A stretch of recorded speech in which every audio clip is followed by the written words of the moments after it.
본 방송에서 제공하는 투자 정보는 투자 판단에 대한 조언입니다. 방송에서 제공하는 주식의 가치, 가격 상승 및 하락에 대해서는 방송사에서 보장하지 않습니다. 실시간 정보 브리핑입니다. 미국이 9월에 기준금리를 0.25%포인트 인하할 것이라는 견해가 지배적인 가운데 시장 일각에서는 금리를 0.5%포인트 내리는 빅스텝에 대한 가능성도 거론하고 있습니다. 현지 시간으로 28일 블룸버그 통신은 채권 투자자들이 만약의 경우에 대비해 9월 0.5%포인트 금리 인하 가능성에도 베팅하고 있다고 보도했습니다. 다음 소식입니다. 금융위원회가 티몬 위메프의 대금 정산 지원 사태 피해 확산을 막기 위해 긴급 대응반을 구성하고 금융지원 체계를 총괄 점검합니다. 아울러 금융위는 전 금융권의 피해 업체를 위한 만기 연장 및 상환 유예 등을 당부했습니다. 세 번째 소식입니다. 올해 하반기 수출이 증가할 것으로 전망하는 중소기업이 감소할 것으로 예상하는 곳보다 많은 것으로 조사됐습니다. 특히 상반기 중소기업 수출 증가를 주도했던 화장품과 식품 등의 수출 증가세가 눈에 띌 것이라는 전망이 우세했습니다.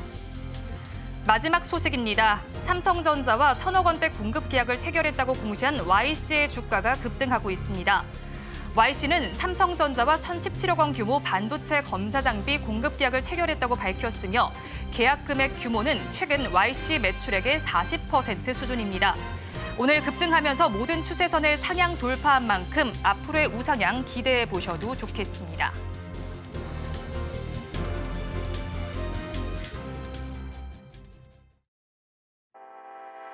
시청자 여러분 안녕하세요. 오늘장 내일장 일부 이 시각 시황으로 문 열어보겠습니다. 이번 주 정말 금리와 관련된 여러 가지 이벤트가 산재하고 있습니다. 미국과 영국, 일본에서 모두 금리와 관련된 결정이 있을 예정인데요. 특히나 미국의 이슈를 살펴보셔야겠습니다. 지난주에는 PC 물가지수가 발표가 됐는데 이에 따라서 9월에 금리 인하할 가능성이 조금 더 높아지고 있습니다. 이렇게 미국 시장을 저희가 먼저 바라봐야 하는 이유는요. 미국 시장이 크기도 하지만 우리 시장에 큰 영향을 미치기 때문입니다. 우리 시장 코스피 지수와 미국 지수의 상관관계가 5년 만에 최고치를 달리고 있다는 보도도 나와 있습니다. 관련해서 이 시각 우리 시장은 어떻게 움직이고 있는지 자세한 지수의 상황 살펴보도록 하겠습니다. 우리 양대 시장 모두 살펴보니까요. 모두 빨간불을 켜주고 있습니다. 코스피와 코스닥 양대 시장 모두 빨간불이 들어와주고 있고요. 양대 시장 모두 사실 추세선을 이탈하나 싶더니 오늘은 다시 추세를 회복하는 모습이 나타나고 있습니다. 코스피 지수의 경우는 60일선을, 코스닥 지수는 5일선을 회복하고 있습니다. 코스피와 코스닥 양대 시장 상승하는 흐름 살펴보니까요. 코스피의 경우 지금 구간에서 1.22%의 강세 흐름 가져가고 있습니다. 지수는 2,765선을 가리켜주고 있고요. 다음으로 코스닥 시장도 살펴보겠습니다. 코스닥 시장 역시도 코스피와 비슷하게 장중에 고점을 돌파한 이후에 지금도 고점 돌파하는 흐름이 나타나고 있습니다. 1.25%의 강세를 보여주면서 지수 800선을 드디어 넘어서는 모습이 나타납니다. 807선에 지금은 주가가 거래가 되고 있습니다. 그렇다면 오늘 수급은 또 어떻게 나타나고 있을까요? 수급 상황 이어서 살펴보겠습니다. 오늘 코스피와 코스닥 양대 시장에서는 외국인과 기관의 쌍끌이 매수가 나타나고 있습니다. 특히나 오늘 수급을 주도하고 있는 주체 외국인이라고 볼 수가 있겠습니다. 코스피 시장의 디테일한 흐름부터 살펴보겠습니다.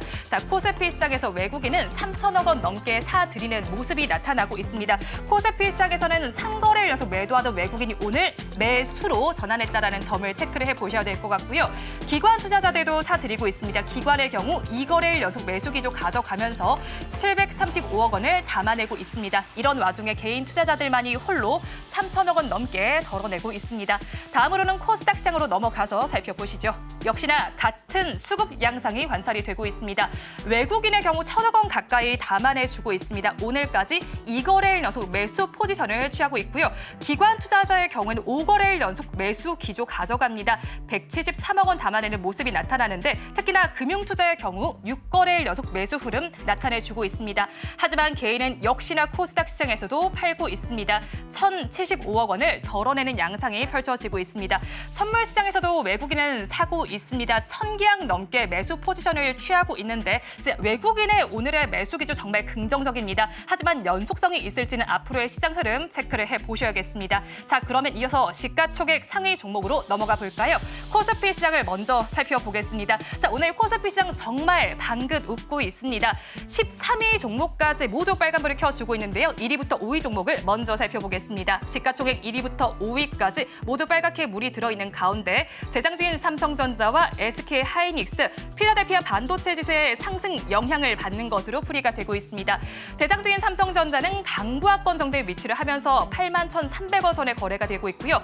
SK하이닉스의 상승 탄력이 더 크게 나타나고 있습니다. 1.3%대 강세를 보여주면서 194,300원에 거래됩니다. 특히나 삼성전자의 경우는 지금 주가가 조금 내려가는 구간에서도 외국인은 꾸준히 담아내는 모습이 나타났습니다. 이번 달만 들어서도 순매수 1위에는 삼성전자가 위치를 하고 있었습니다.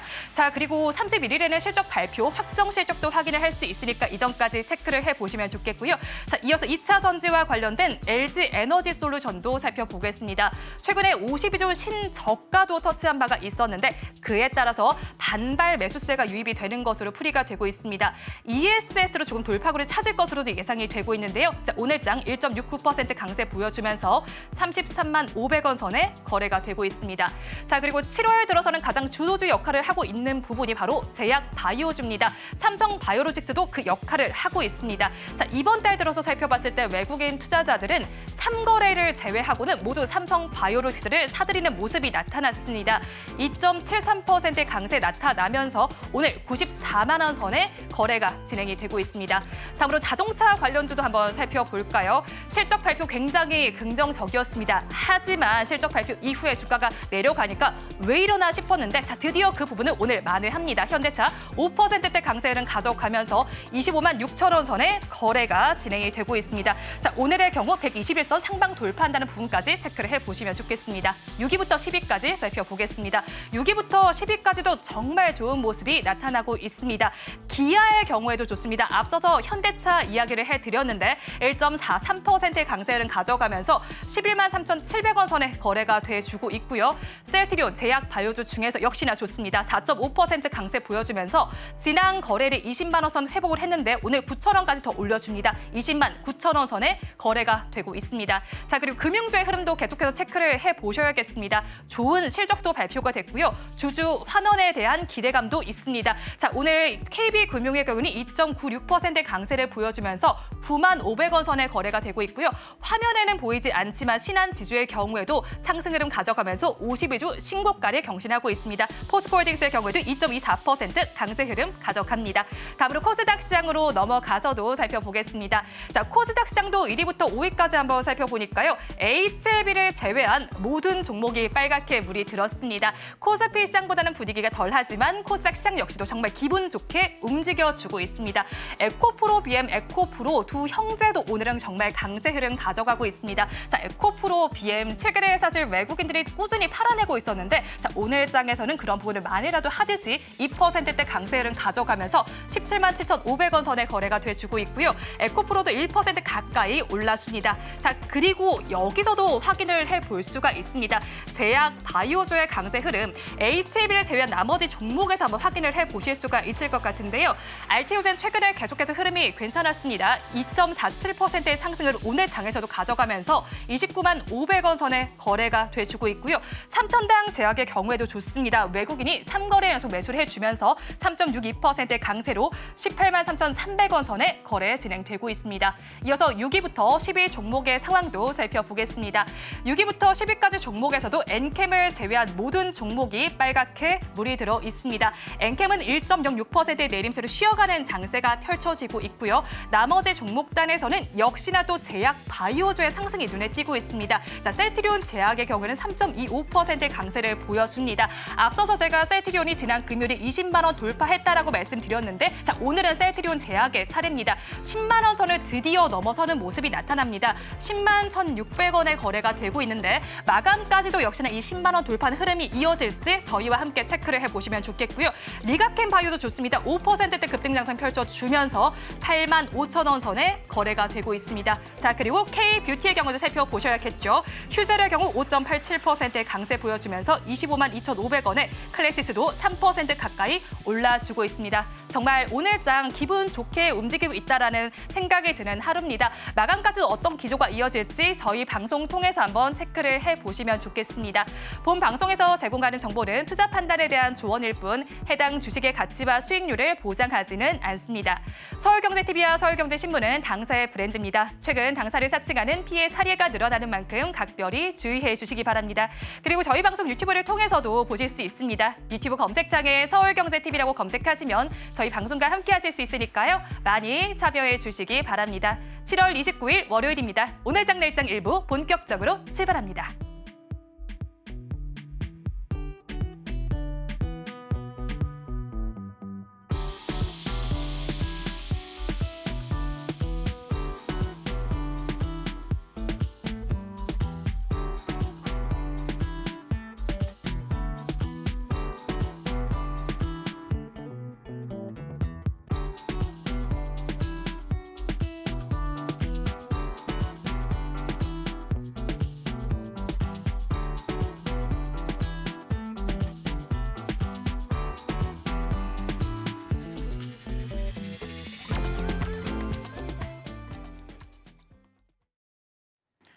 네, 시청자 여러분 안녕하십니까? 오늘장 내일장 일부의 김종희입니다. 저는 알파경제 김종희 이사고요.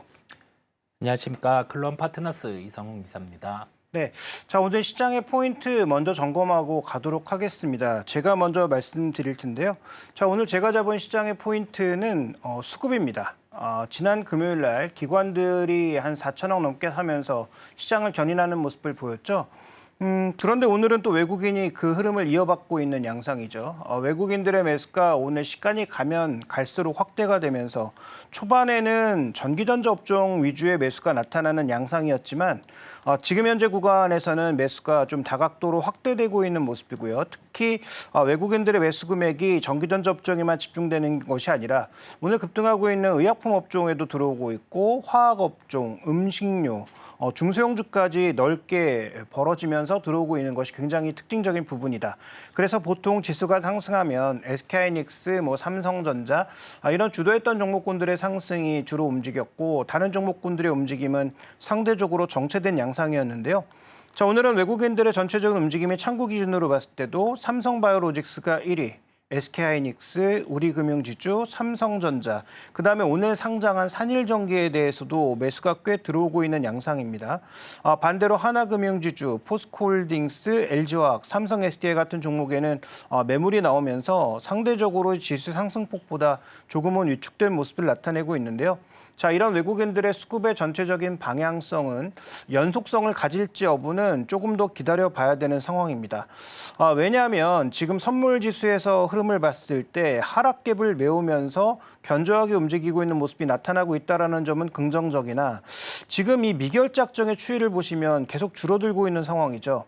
자, 이 미결작정이라고 하는 게 청산되지 않은 물량을 얘기하는 거고요. 증가한다라고 하는 것은 결국은 시장의 매매 강도를 나타내는 것인데 이게 왜 줄어들까?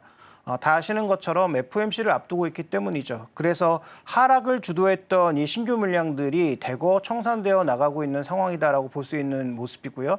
그래서 지금 나타나는 반등은 기술적 반등, 자율 반등 정도의 성격이라고 이해해 볼 수 있고, 그래서 시장을 주도했던 반도체 위주의 상승이 아니라 개별 종목 위주의 상승이 좀 더 강하게 나타나고 있다. 이렇게도 이해해 볼 수 있는 상황으로 보입니다. 특히 아시아 증시 전반을 살펴봤을 때 일본 증시를 포함한 아시아 증시도 굉장히 강하게 움직이고 있는 것은 결국은 50bp 기준의 금리를 내릴 가능성, 그러한 언급, 그러한 어떤 힌트가 이번 FOMC에서 언급되지 않을까라는 기대가 나타나고 있습니다만, 결론부터 말씀드리면 그런 뉘앙스를 줄 가능성은 거의 없다. 이 9월에 있을 FOMC에서 무언가 그 정도의 해답을 미리 줄 가능성은 제가 보기엔 전혀 없다. 가능성까지 100% 닫아주진 않겠지만 9월 달에 50bp 정도 할 거야라고 얘기하는 건 경기가 급락합니다라는 신호기 때문에 과연 그런 시그널을 7월부터 줄 것인지에 대해서는 저는 그러지 않을 가능성이 높다고 보고 있습니다. 그래서 오늘 제가 제시하고 있는 화두, 외국인 매수 연속성을 보일 수 있을 것이냐에 대해서는 저는 조금 우리가 신중하게 바라볼 필요가 있지 않느냐라고 판단하고 있고요. 다만 지금 오늘 외국인들이 사고 있는 종목군들 중에서 그동안 매수가 그렇게 강하지 않았던 뭐 삼성바이오로직스라든지 이런 종목군들의 움직임은 나름 의미가 있다라고 판단하고 있기 때문에 수급의 연속성이 좀 이어질 수 있거나 외국인들이 간만에 수급이 개선되고 있는 종목군들에 대해서는 다소 좀 긍정적으로 볼 여지가 있다 이렇게 판단하고 있고요. 그다음에 이제 신규 종목인 산일전기에 비교적 강한 매수가 들어오고 있는 것, 최근에 신규 상장했던 종목과 전혀 흐름이 조금 다릅니다. 최근에 신규 상장주는 대부분 상장 첫날이 고점이었고 그 이후에는 대부분 주가가 밀리는 양상이었고 기관 외국인 수급도 유입되기보다는 주로 출회되는 모습이었는데 오늘은 외국인들이 창구 기준으로 벌써 한 1,000억 정도의 매수가 들어오고 있는 것으로 보이기 때문에 100억이죠. 130억 정도의 매수가 들어오고 있는 것으로 보이기 때문에 이런 매수의 연속성에 대해서도 한번 확인해 볼 필요가 있겠다 판단하고 있는데요. 자, 오늘 저는 포인트를 수급으로 잡았는데 이사님께서는 좀 어떻게 판단하십니까? 네, 뭐 수급 같은 경우에 변화가 저번 주 같은 경우는 좀 혼조가 나타났다라고 하면은 이번 주 같은 경우는 뭐 오늘 기준으로는 확실한 방향성을 좀 보여주는 모습입니다. 저는 시장에 대해서 색깔에 대한 변화 이 부분을 주제로 말씀드리려고 합니다. 시장 색깔의 변화를 파악하는 게 중요한 게 보통 주도주 같은 경우에 기존 주도주 같은 경우가 시세를 이렇게 이어가다가 주요하게 시장 색깔의 변화가 나타나면 주도주의 시세는 퇴색되고 반대로 주가가 소외되어 있거나 아니면은 그 시장의 색깔의 변화에 지대한 영향을 미쳤던 그 데이터를 중심으로 해서 반등이 나올 수 있는 업종 같은 경우가 강하기 때문에 오늘 말씀을 드리는 거고요. 이 시장 색깔의 변화가 시작되게 된 건 미국의 물가지표 발표에 있었습니다. 이때 강했던 빅테크 같은 경우가 조정이 나오기 시작을 했고 첫 조정이었죠. 그러면서 이 수급 같은 경우가 러셀 2000 지수로 이동을 하게 되었어요. 러셀 2000 지수가 반등이 나오기 시작을 했습니다. 그 와중에 물가지표가 발표가 되고 시장 변화가 나타난 와중에 그 주의 휴일에 트럼프 후보 같은 경우에 이슈가 있었다 보니까 관련해서 그 다음 월요일 미국 시장이 개장되는 거래일에 산업재 같은 경우가 강한 모습이었고요. 가격 지표로는 달러와 하락이 나타나면서 10년물 국채 같은 경우는 일부 오르는 그런 현상이 나타났습니다. 그래서 시장에서 미국 시장에서 반응을 했던 건 달러 약세와 관련된 수혜를 볼 수 있는 업종 같은 경우 대표적으로 건자재라든지 아니면은 건설 이런 쪽이 강한 모습이 나타났었고요. 우리나라도 그 부분의 바통을 이어받아서 관련주들이 강세를 나타내곤 했습니다. 그리고 나서는 미국 시장에서 테크의 반등이 다시 나타났었어요. 러셀 2000 같은 경우는 급락이 나온 게 아니라 일부 차익 실현이 나타났고요. 즉 시장에서 그때 해석을 했던 건 그래도 이 시장의 중심 안에서는 빅테크가 있고 실적 같은 경우도 나와지는 구조다 보니까 큰 우려가 없구나. 우리는 실적을 향해서 간다라는 점을 중심으로 흘러갔었는데 그리고 나서 시간이 좀 지나 보니까 시장에서 엔화의 변동성이 커지기 시작을 한 거예요. 슈퍼 엔저라는 그 타이틀을 달고 엔화 같은 경우가 약세를 나타내다가 엔화의 방향성이 바뀌기 시작한 게 이번 7월에 이제 31일에 일본의 통화정책 회의가 열립니다. 그래서 그때 방향을 정할 수 있는 게 금리에 대한 부분의 정착 변화 이전에 그 채권과 관련해서 그 Y커브의 변화를 줄 수 있다 보니까 이에 대한 대응이 엔화에서 나타났고요. 엔캐리 트레이드란 게 변화가 되다 보니까 기계적으로 주식시장에 매도가 나왔습니다. 그게 저번 주 우리나라 시장, 일본 시장, 미국 시장에 영향을 미치면서 이와 같이 변동성이 커졌었고요. 미국 시장에서는 빅스 지수라는 변동성 지표가 있는데 이게 9% 상승, 10% 상승, 20% 상승 이렇게 나타났다가 다시금 한 10% 하락 정도까지 나타난 상황이에요. 엔달러 환율 같은 경우도 변동성이 줄어들어 있죠.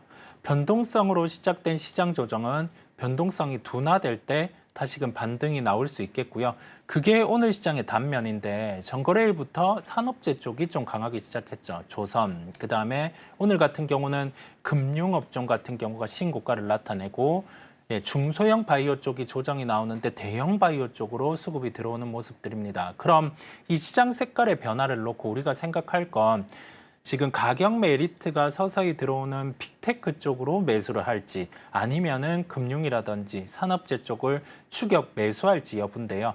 금융재라든지 산업재 쪽을 추격 매수하기엔 단기에 그다음에 중장기에 시세 같은 경우가 좀 어느 정도 발생을 했습니다. 그렇다 보니까 결론은 빅테크 쪽의 조정을 기다리고 여기에서 추가 조정이 나타났을 때는 대형 IT 쪽으로 매수가 가능하다라는 시각을 열어두고요. 지금 시장에서 확인해야 될 부분은 이제 31일에 일본의 통화정책 회의 같은 경우가 변동성의 거의 피크로 보입니다. 그때 시장 조정이 나온다라고 하면은 이제는 좀 현금 같은 경우를 좀 쓸 수 있는 대응을 열어두고요. 그리고 나서 31일에 이제 삼성전자의 2분기 잠정 실적에 대한 실제 컨퍼런스 콜이 열립니다. 그다음에 이번 주 중 계속 미국 기업들의 빅테크의 실적이 나오죠. 그 실적들을 확인하고 삼성전자의 하반기, 그다음에 내년 상반기에 디램이라든지 낸드에 대해서 출하량을 올릴 수 있는 그런 멘트가 나오는지 여부가 중요할 것 같아요. 그 점을 중심으로 이번 주 시장 같은 경우는 바라보시면 되겠습니다. 네, 지금 전체적으로 두 가지 포인트를 볼 수가 있는데요. 지금 뭐 시장을 이끌고 있는 수급의 연속성이 뭐 외국인이든 기관이든 나타날 수 있을 것이냐, 이 부분을 우리가 짚어볼 필요가 있겠고, 좀 전에 또 이성홍 이사께서 중요한 말씀을 많이 해주신 게 시장의 색깔이 조금 변하면서 종목군들의 움직임도 평소와 조금 다른 흐름이 나타나고 있다라는 부분도 큰 맥락에서 보면 지금 뭔가 변곡점을 앞두고 시장의 그 변곡점에 대비하고 있다, 이렇게도 해석이 가능할 것 같습니다. 그리고 오늘 또 하나 좀 살펴봐야 될 게 일단 뭐 시장 이슈 중에서 가장 중요한 것은 최근에 이제 코스닥 시장의 바이오 종목군들의 강세가 뭐 3,000당 제약을 포함해서 뭐 전체적으로 좀 크게 움직이고 있다라는 점이고요.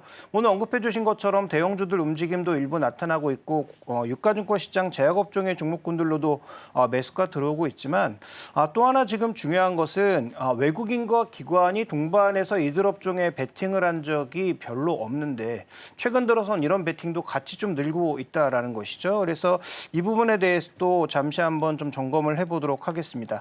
일단 뭐 제약바이오 쪽의 전체적인 흐름은 뭐 다 아시는 것처럼 주도하고 있는 건 코스닥 시장에서는 알테오젠이 뭐 주도하고 있다라고 봐야 되겠죠. 그다음에 이제 유가증권 시장에서는 삼성바이오로직스와 셀트리온이 주도하고 있다라고 봐야 되는데 큰 맥락은 보면 뭐 두 가지로 보입니다. CDMO에 대한 전반적인 확산, 그다음에 안정적인 실적, 이 두 가지가 큰 카테고리 안에서 힘으로 작용하고 있는 것 같고요. 또 개별 종목에서는 뭐 다 아시는 것처럼 뭐 새로운 신약 쪽이라든지 아니면 제형 변경과 관련된 그런 플랫폼 종목군들에 대한 시장의 메리트가 좀 충분히 주어지고 있고, 그다음에 이제 개별 약 측면으로 보면 비만 치료제와 관련된 종목군들에 대한 전체적인 흐름이 나타나고 있는데요. 자, 어떻게 보면 우리가 그동안 금리 인하와 관련돼서 이런 뭐 종목군들에 대한 강세를 일부 미리 예상해 왔고 실제로 종목군들이 많이 올랐잖아요. 네. 그럼 이성홍 이사님께서는 지금 이런 제약주의 강세가 만약에 7월 달에 어떤 7월 말 그 FOMC의 결과물로서 만약에 금리 인하에 대한 시그널을 준다면 이런 종목군들이 더 강해지는 흐름으로 갈까요? 아니면 그동안 올랐던 종목군들의 차익 매물의 기회가 될까요? 어떻게 생각하십니까? 되게 좀 어려운 면이 있는데요. 이게 네. 주가들이 선행성이 있다 보니까 보통은 좀 변동성을 키우는 경우가 많은데 제약바이오의 이번 같은 경우는 좀 트렌드가 다르다는 생각이 듭니다. 보통은 기술 수출의 형태를 놓고 우리나라 종목들은 반응을 했었어요. 그런 면이 있다 보니까 뭐 한미약품의 기술 수출이 최초의 사례였죠. 그리고 종목들이 기술 수출에 대한 스케줄이 있을 때 주가가 강하곤 했는데 지금의 트렌드 같은 경우는 뭐 로열티 형태의 계약 같은 경우로 좀 넘어왔고 그 중심에 우리나라 기업이 위치를 하고 있다 보니까 이번에는 조금 시세에 대한 부분이 다를 것으로 예상하고 있습니다. 큰 틀에서 만약에 기술 수출 형태로 계속 계약이 이루어지고 그러면서 금리 인하가 왔었다라고 하면은 그냥 뭐 비슷하게 여기에서 또 세론이 반복되면서 종목들 같은 경우에 변동성이 커졌을 텐데 이제는 로열티 중심으로 흘러오다 보니까 알테오젠 중심으로 해서 좀 공고하게 시세가 날 수 있을 것으로 보입니다. 왜 그러냐라고 하면은 로열티 기반의 계약 같은 경우는 이제 본격적으로 관련 제품이 매출이 발생하기 시작할 때는 이 로열티 비율만큼 실적으로 들어오는 상황이다 보니까 시장 참여자들이 늘 얘기를 하던 제약바이오 쪽은 실제 실적에 대한 부분에 불확실성이 있어서 조금 어떤 요소들이 발생을 했을 때 그게 기간이 좀 많이 남았을 때는 매도로 대응을 한다 이런 부분들이 많았는데 이제는 실제 실적이 나오는 단계가 발생을 하기 때문에 그와 관련해서 금리 인하 시기 이럴 때는 변동성이 좀 적게 나타나지 않을 것으로 보이고요. 이 부분을 놓고 유사한 형태의 계약이 나오는 기업들 같은 경우를 좀 챙겨 보려고 합니다. 저는 그 로열티와 관련된 부분의 이 구조의 변화가 제약바이오 쪽에 좀 하나의 포인트로 봤는데 이사님께서는 혹시 좀 다르게 보는 부분이 있으신지 한번 여쭤봅니다. 네, 방금 말씀해 주신 게 정말 잘 되면은 저도 제약바이오 쪽에서 큰 수익을 더 낼 수 있는, 그러니까 지금의 상승에도 불구하고 밸류에이션을 더 끌어올릴 수 있는 요인이라고 보는데요.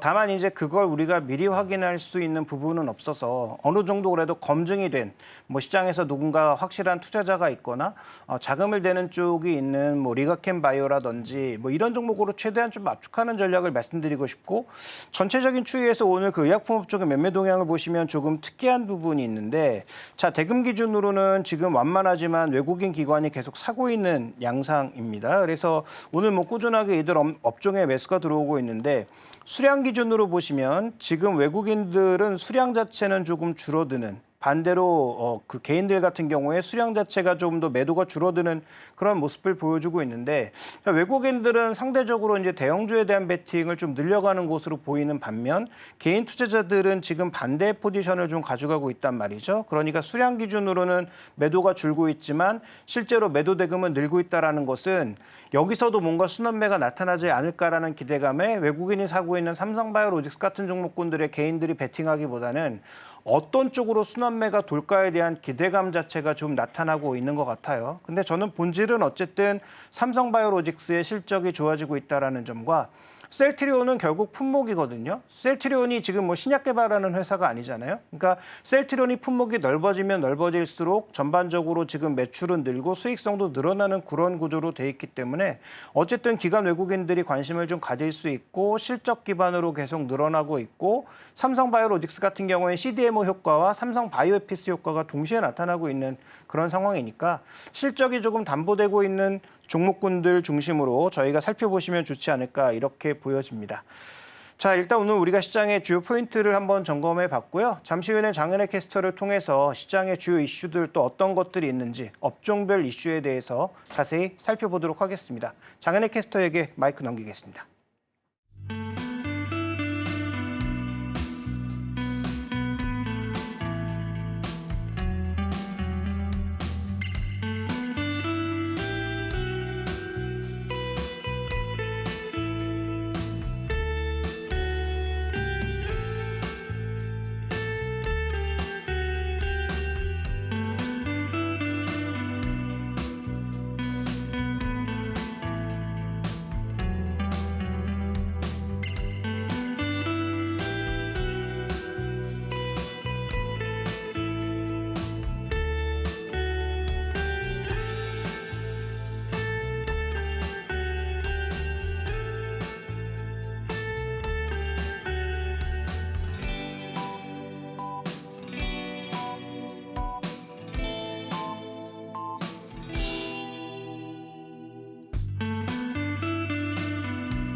네, 이 시간 핫섹터 짚어드립니다. 은혜로운 섹터 장은희입니다. 보시는 것처럼 대왕고래 이슈가 시장을 장악하고 있습니다.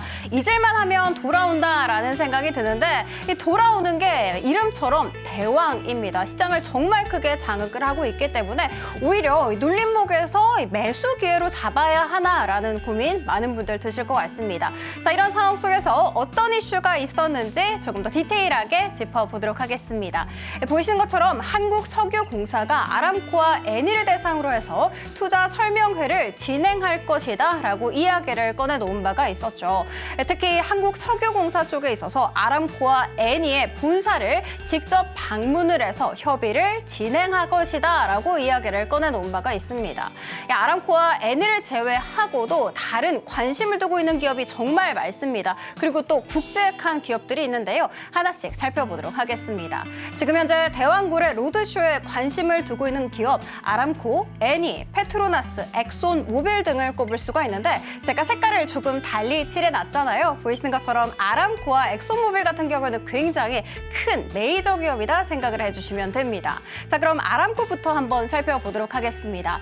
아람코 같은 경우에는 대표적인 사우디의 국영기업이다 생각을 해주시면 좋을 것 같은데요. 특히 지금 1.5%의 지분만이 상장이 되어 있음에도 불구하고 시가총액이 40조 원을 넘어서는 등 한때 글로벌 시가총액 1위 자리에 이름을 올리기도 한 대단한 기업입니다. 정말 큰 기업이다 생각을 해주시면 될 것 같고요.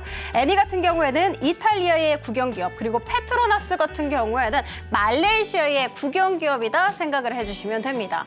마지막으로 엑손 모빌은 미국 기업이잖아요. 그런데 이 미국 기업 사실 대왕고래 프로젝트 쪽에 있어서 조금 더 과거에 얽힌 이력이 있습니다.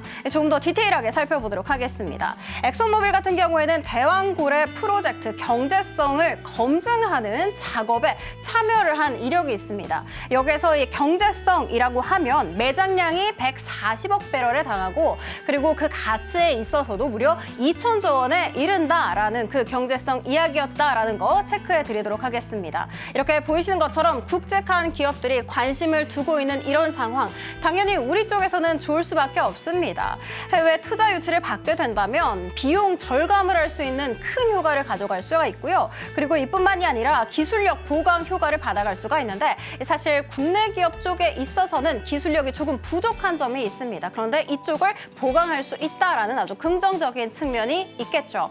뿐만이 아니라 조금 더 나아가서는 신뢰성 쪽에 있어서도 확보를 할 수 있습니다. 야권을 중심으로 해서 계속해서 제기됐던 것이 바로 이 신뢰성 문제였죠. 이 논란을 계속해서 키워오는 상황이었는데 앞으로 이 신뢰성 무너졌었는데 이것을 조금 더 회복할 수 있을 것이다라는 전망 나오고 있습니다. 자, 이런 이슈 받아가면서 이렇게 5개 강한 종목들이 움직임을 보여주고 있는데요. 한국가스공사 같은 경우에는 대표적인 대장주로 꼽을 수가 있겠죠. 지금 현재도 두 자릿수 강한 상승 탄력이 나오고 있습니다. 그리고 SI리소스와 한선 엔지니어링 제가 색깔을 다르게 칠해봤는데요. 보이시는 것처럼 한선 엔지니어링 상한가 같습니다. 그리고 지금 현재도 풀리지 않은 채 거래가 되고 있고요. SI리소스 같은 경우에는 상한가 같다가 지금 현재는 조금 상승분이 반납이 되어 있는 상황입니다. 화성밸브 같은 경우에는 21%까지 급등세를 보여줬다가 지금 현재 조금은 윗꼬리를 달고 있는 상황, 그리고 DK락은 여전히 자리를 잘 지켜주고 있는 상황입니다. 자, 이렇게 대왕고래 이슈까지 한번 살펴봤으니까 오늘 신규 상장을 알린 종목들도 살펴보도록 하겠습니다. 신규 상장을 알린 종목인데요. 바로 산일전기입니다. 국제하게 봤을 때는 전력 관련 종목이다라고 생각을 해주시면 되는데 산업용 특수 변압기 제조사입니다. 이렇게 제조를 하는 것이 바로 변압기 쪽인데 산일전기가 오늘 드디어 코스피 시장에 입성을 알렸습니다. 아무래도 생소하실 분들 많으실 것 같기 때문에 제가 간략하게 정리 도와드리도록 하겠습니다. 이 산일전기의 주 고객사는 보이시는 것처럼 미국 기업의 제너럴 일렉트릭 그리고 일본 기업의 도시바를 꼽을 수가 있습니다. 그 인연도 벌써 35년이나 됐다라고 하는데요. 이 미국과 일본 시장을 확실하게 잘 점유를 하고 있구나라고 느껴갈 수가 있을 것 같습니다. 실제로 이 산일전기 같은 경우에는 해외 매출 비중이 무려 50%를 넘어가고 있는 상황이다라고 합니다. 그 중에서도 이 미국 시장 꼽아볼 수가 있을 것 같은데 이 미국 시장 쪽에 있어서 사실상 지금 현재 올해 1분기에 벌써 비중이 84.5% 10%까지 강하게 치솟았다라는 점 체크해드리면서 그러면 어떻게까지 이렇게 비중을 늘려갈 수 있었나를 살펴봤더니 지금 현재 미국 시장 노후화된 인프라를 교체하는 사이클이 계속해서 진행이 되고 있는 상황이고요. 뿐만이 아니라 전력 부족 쪽에 있어서는 계속해서 심화되고 고조되고 있는 상황이죠. 자, 그렇게 됐을 때 앞으로의 전망에 있어서 궁금하실 분들이 있어서 살짝 정리를 해보자면 이 산일전기 같은 경우에는 올해 수주액이 무려 4천억 원까지도 늘어날 수 있을 것이다라는 이런 아주 긍정적인 가능성 계속해서 제기되고 있는 상황입니다. 이렇게 좋은 종목 되게 인기 있을 것 같다라는 생각이 들죠. 실제로 인기가 좋았습니다. 공모가 같은 경우에는 35,000원으로 확정이 됐고요. 그리고 일반 투자자를 대상으로 한 그 경쟁률에 있어서도 423대 1을 기록한 바가 있습니다. 자, 그리고 이 35,000원을 기준으로 봤을 때 PER이 14배거든요. 그런데 LS 일렉트릭 같은 경우에는 무려 26배, 그리고 재룡전기는 19배인 것에 달하면 상대적으로 조금 저평가되어 있지 않나라는 생각이 드실 것 같습니다. 자, 그러면 이 상황 속에서 산일전기 어떤 흐름 흘러가고 있는지 살펴보도록 하겠습니다. 굉장히 좋은 흐름 가져가고 있습니다. 지금 장중한 때 48,600원 선까지 터치를 했고요. 지금 현재도 34%의 강한 상승 탄력을 보여주고 있습니다. 자, 이렇게 산일전기까지 살펴봤으니 이제 국내 테마 탑3를 한번 꼽아보도록 하겠습니다.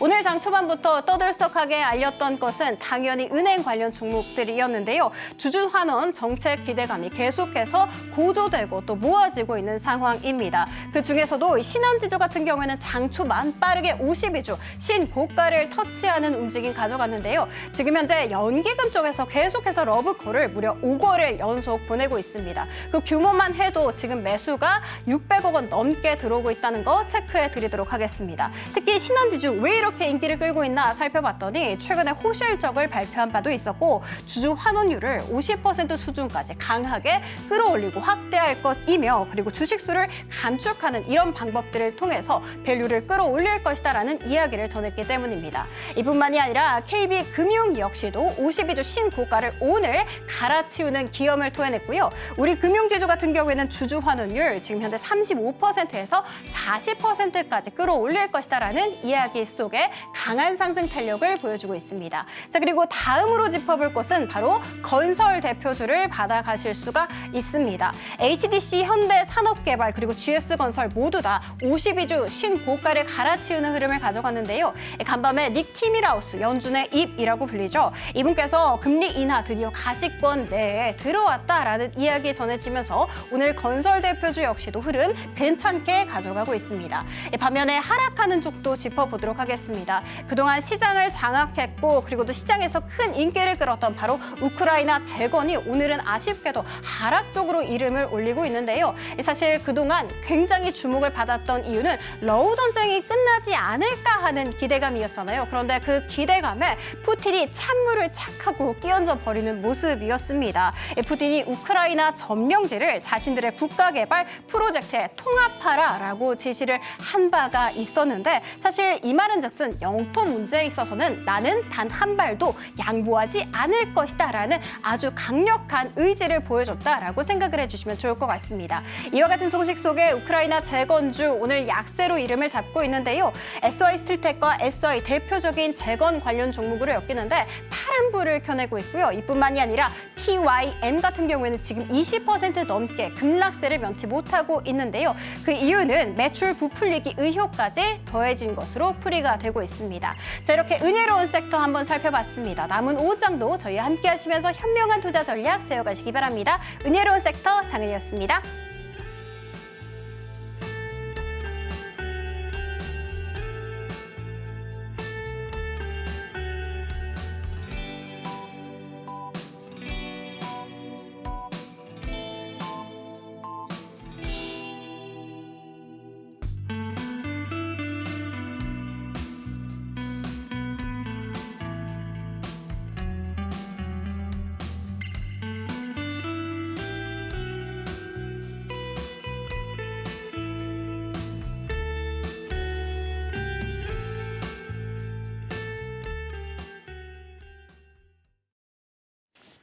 네, 지금까지 뭐 시장 흐름 여러 가지 점검해 보셨는데 이제 슬슬 결론을 좀 내보도록 하죠. 아까 장은혜 캐스터가 살펴봤던 뭐 이슈 중에서 전 뭐 두 가지 말씀드리고 싶은데 첫 번째 말씀드리고 싶은 건 건설주, 은행주 두 가지인데 두 가지 모두 공통점을 묶으라면 뭐 금리 인하에 상대적으로 일정 부분 수혜가 될 수 있는 그런 종목군들이라는 점이죠.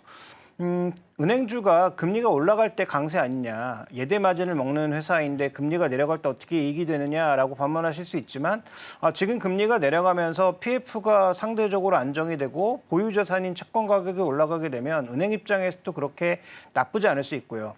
은행이 지금 상대적으로 지금 남은 위험이라고 친다면 신용 리스크가 좀 남아있다라고 봐야 되는데 그 신용 리스크를 감소시킬 수 있다라는 점에서 주주환원과 더불어서 리스크를 줄일 수 있다라는 관점에서도 금융주는 뭐 긍정적인 측면이 있습니다. 그래서 저는 뭐 KB금융, 삼성생명 두 종목을 중심으로 해서는 관심 가질 필요가 있고요. 특히 보험업종 같은 경우에는 더 조금 민감할 수 있는 게 금리가 내려가게 되면 보유자산인 채권 가격이 올라가고요. 그다음 이 보험도 꽤 트레이딩을 많이 하는데 주로 주식 트레이딩보다는 채권 트레이딩을 많이 합니다. 아무래도 채권 가격이 올라가야 트레이딩 기회가 많이 생기기 때문에 또 기존에 이제 잠겨있던 물량들도 순환할 수 있기 때문에 그런 관점에서 대형 보험주에 대해서는 뭐 긍정적인 관점이 유지될 수 있다. 다만 전체 포트폴리오에 뭐 20% 이상을 실는 것은 좀 부담될 수 있다라는 정도에서 말씀을 드리고 싶고요. 자, 건설업종은 아까 말씀드렸던 금리 하락과 더불어서 소위 이제 얘기하는 PF 위험을 상당히 줄였다. 그다음에 금리가 내려가면서 국내 건설 경기가 조금이라도 살아나지 않겠냐라는 기대감. 최근 들어서 수도권 중심으로 부동산 가격이 살아나고 있다라는 기대감, 뭐 이런 것들이 좀 더 반영되고 있다 이렇게 보셔야 됩니다. 근데 저는 뜬금없이 건설업종을 얘기한다면 이런 종목군들을 주목하시기보다는 오히려 삼성 E&A처럼 최근에 신고가를 내면서 움직이고 있는 종목을 주목해 볼 필요가 있다 이렇게 판단하고 있는데요. 제가 삼성 E&A를 주목하고 있는 이유는 다른 거 아닙니다. 글로벌 시장에 뭐 테크닉 FMC라고 하는 뭐 비교할 수 있는 종목의 신고가와 더불어서 전체적으로 지금 이 종목의 실적이 그동안 개선된다 했다가 개선되지 않은 것이 주가 하락의 원인이었는데 하반기에는 아마도 이것들이 좀 현실화될 수 있지 않을까라는 기대감이 나타나고 있고요. 뭐 수급도 어느 정도 견조하게 들어오고 있는 모습이고 지금 당장 뭔가 전력을 빈 곳을 감당하기 위해서는 원자력은 뭐 먼 얘기죠. 그래서 당장 천연가스와 관련된 수요, 천연가스 플랜트들이 여전히 증가할 가능성이 있다라는 측면에서 뭐 해외 쪽에 포커스를 맞춘 삼성 E&A를 주목해 보고 있습니다. 자, 이성훈 기사님께서는 앞서 살펴봤던 이슈 중에서 혹시 관심 있는 섹터가 있으십니까? 저는 그 재건과 관련해서 관심을 좀 높이고 있습니다. 그런데 우리 재건 관련주들을 볼 때 최근에는 작은 종목들 같은 경우는 시세가 나는 상황임에 불구하고 반면에 대형 굴삭기 기업들 같은 경우는 주가가 좀 부침이 작은 종목들보다는 심합니다. 이게 현재 대형 굴삭기 관련된 종목들 같은 경우가 두 가지의 매출 요소예요. 한 부분은 북미에서 굴삭기 매출, 그다음에 한 부분은 중국에서 굴삭기 매출 부분인데요.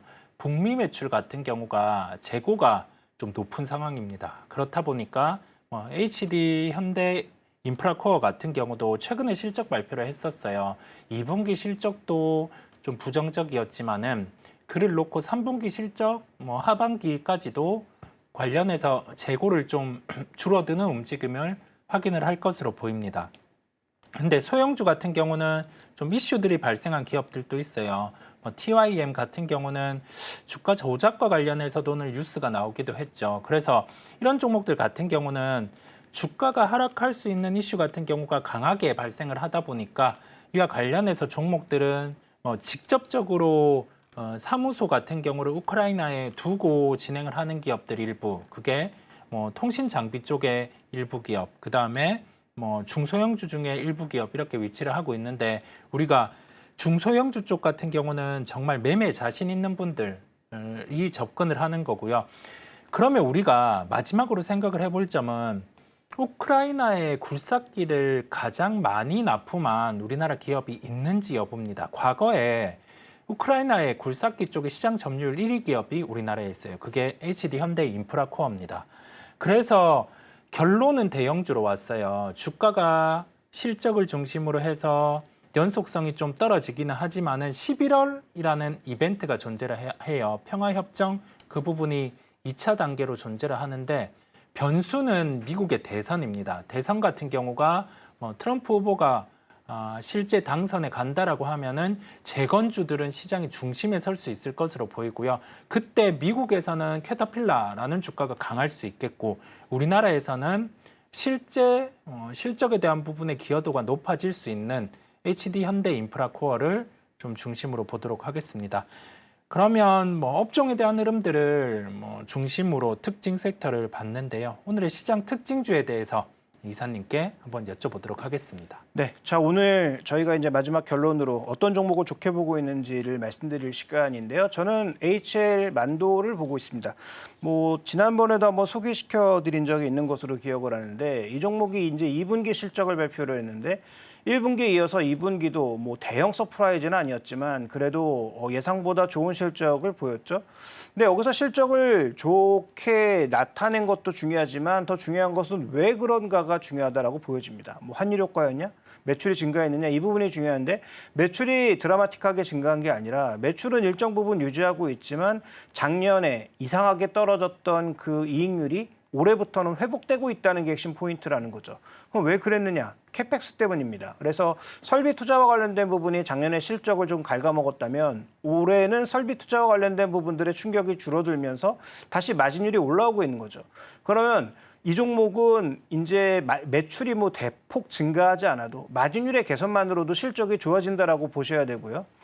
이게 적어도 내년까지 이어진다라는 관점에서 접근했을 때 일단 메리트가 있고 두 번째 메리트는 이 종목이 중국 로컬, 그다음에 중국 GM, 우리나라 현대기아의 50%, 그다음에 미국의 GM, 유럽의 또 여러 업체들에게 부품을 납품하는데 부품도 가지가지합니다. 예를 들어서 에이다스만 하는 게 아니고 스티어링, 그러니까 운전대를 지금 납품한다는 거고요. 그다음에 서스펜션, ABS, 브레이크 이런 차량에 가장 기본적으로 들어가는 부품들을 납품하거든요. 그러니까 이거는 전기차가 잘 되든 HEV가 잘 되든 상관이 없다는 거죠. 차종과 국적과 상관없이 지금 핵심 부품들을 계속 생산해내고 있고 현대기아에 올인하지 않고 있기 때문에 현대기아가 안 팔려도 상관이 적다는 거죠.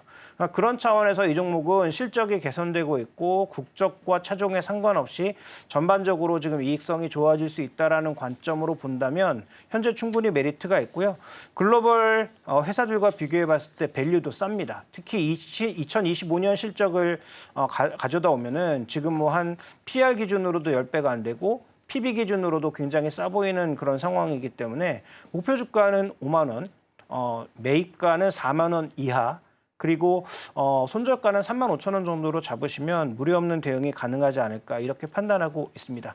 이성우 이사님 어떤 종목 보고 계십니까? 저는 그 시장 색깔의 변화라는 점을 우리 시작을 할 때 다뤘었어요. 이 주제에 맞게 준비를 해왔습니다. 저는 타이어 섹터 중에서 효성 첨단 소재를 말씀을 드리려고 합니다. 효성 첨단 소재를 말씀드리게 된 건 타이어 업황 같은 경우 우리가 생각을 할 때 보통 물류비가 많이 들어가고 그다음에 소비 같은 경우가 자동차 업황이 좋아야 긍정적일 수 있다라고 생각을 합니다. 그러면 이 원재료 같은 경우를 실제 제품이 잘 팔려야지 타이어 교체 주기가 자주 나타나야지 실적이 좋아질 수 있겠죠. 지금 북미나 유럽 쪽 같은 경우는 타이어 수요가 견조한 상황입니다. 보통, 그다음에 상, 그 이하 하로 나눈다고 하면은 보통에서 상 정도 수준의 수요를 나타내고 있고요. 그다음에 우리나라 기업들 같은 경우가 예년과는 다르게 미국 쪽, 유럽 쪽에 대응을 하기 위해서 직접적으로 공장을 건설하고 가동 같은 경우가 올해부터 본격적으로 나타납니다. 그렇다 보니까 해외 기업 쪽의 대응도 충분히 가능할 것으로 보이고요. 이 부분은 실제 수요 같은 경우가 효성 첨단 소재 타이어 코드에 유리하게 흘러가고 있음을 말씀을 드릴 수가 있겠습니다. 그 다음에 중국 같은 경우는 소비에 대한 부분이 지표로 봤을 때는 좋지 않은 상황인데 자동차 부분에 대해서 2차 정책입니다. 이관신 정책을 통해서 가동률을 높이고 있는 상황입니다. 그렇다 보니까 타이어 관련된 소비 같은 경우도 중국 또한 소비에 대한 지표가 좋지 않음에도 불구하고 가격 같은 경우는 점차 높아지고 있는 상황이고 이 부분은 가동률의 증가를 통해서 효성 첨단 소재에게는 유리하게 흘러가고 있음을 말씀을 드립니다. 그러면 실적에 대한 부분들 같은 경우는 지금 좀 나아질 수 있는 환경을 가지고 있어요. 2분기, 3분기 이렇게 이제는 플랫한 형태로 좀 좋아질 수 있겠고요. V자 반등의 실적은 아니기에 주가에 대한 속도 같은 경우는 조금은 천천히 갈 수 있음을 말씀을 드립니다. 그리고 해당 기업 같은 경우는 좀 신사업 같은 경우도 함께 체크를 해보시면 되겠고요. 탄소 섬유와 관련된 부분 이 사업을 한번 체크를 해보시면 되겠습니다. 매수가는 32만 2천 원을 제시해 드리고요. 목표가는 35만 원, 손절가는 30만 원을 제시해 드립니다. 네, 자 오늘 저희가 준비한 시간은 여기까지입니다. 일단 뭐 시장이 여전히 견조한 모습 보여주고 있는데요. 자 오늘 움직이고 있는 종목군들의 핵심 포인트는 뭐 재료 있는 종목군들도 움직이고 있지만 전일 미국 시장도 마찬가지였는데 장기적으로 움직임이 없었던 종목군들이 실적이 개선되면서 급등한 종목이 꽤 많았어요. 그래서 뭐 3M이 대표적이죠. 국내 증시에서 또 그동안 뭐 여러 방산주들 강하게 움직이고 있습니다만 실적이 좀 개선되면서 한국항공우주도 강하게 움직이고 있단 말이죠. 자, 이런 부분들도 우리가 단기적으로는 투자에 한번 아이템으로 삼아볼 수 있을 것 같습니다. 저희는 여기서 물러가고요. 다음 시간에 뵙겠습니다. 감사합니다.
본 방송에서 제공하는 정보는 투자 판단에 대한 조언일 뿐 해당 주식의 가치와 수익률을 보장하지는 않습니다. 오늘장 내일장 1부에서 준비한 순서는 여기까지입니다. 저희는 잠시 후 2부로 돌아오겠습니다.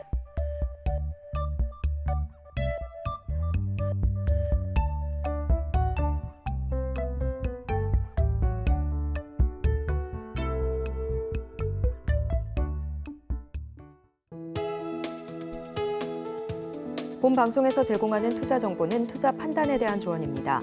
방송에서 제공하는 주식의 가치, 가격 상승 및 하락에 대해서는 방송사에서 보장하지 않습니다.